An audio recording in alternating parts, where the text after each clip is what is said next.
Hello DNJ. Aujourd'hui même, l'Éternel me donnera la victoire sur toi. C'est avec cette simple phrase, tellement profonde et puissante, cette déclaration, que David se lance dans un combat que tous pensaient perdu d'avance. L'armée elle-même était écrasée de peur face à Goliath. Le roi Saül était comme impuissant. En effet, Goliath était trop fort, trop grand, trop expérimenté, trop armé, trop bien entouré. Il avait trop d'expérience. Pourtant, David ne va pas regarder à l'obstacle, ne va pas regarder à l'ennemi, mais à celui qui est avec lui. Et depuis toujours, David sait que l'Éternel marche avec lui, que l'Éternel combat pour lui, que l'Éternel est au-devant de lui. Déjà, quand il est avec les troupeaux de son père, l'Éternel est là quand il combat l'ours ou le lion. Alors il n'a pas peur. David sait que l'Éternel va combattre en sa faveur. D'ailleurs, c'est comme cela qu'il dit « Je viens au nom de l'Éternel des armées ». David, c'est aussi celui qui ne s'élance pas les mains dans les poches en espérant que la victoire lui sera donnée.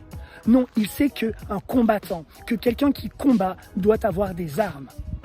Saül va essayer de lui proposer une armure, des outils, mais cela ne convient pas à David. Il va prendre ce qu'il a toujours utilisé, sa fronde, ses pierres, et voici que cela suffira à lui donner la victoire. David ne part pas sans savoir qu'il dépend d'une autorité, celle du roi Saül en particulier, qui lui dira « va ». Alors il va s'élancer, sans peur, sans crainte. Le courage vient en osant, en essayant. La peur vient en hésitant, dira le proverbe romain. Je t'invite à te poser la question, est-ce que toi aussi, il n'y a pas au devant de ta route parfois des Goliaths qui se lèvent, des géants, des obstacles, des ennemis, des difficultés?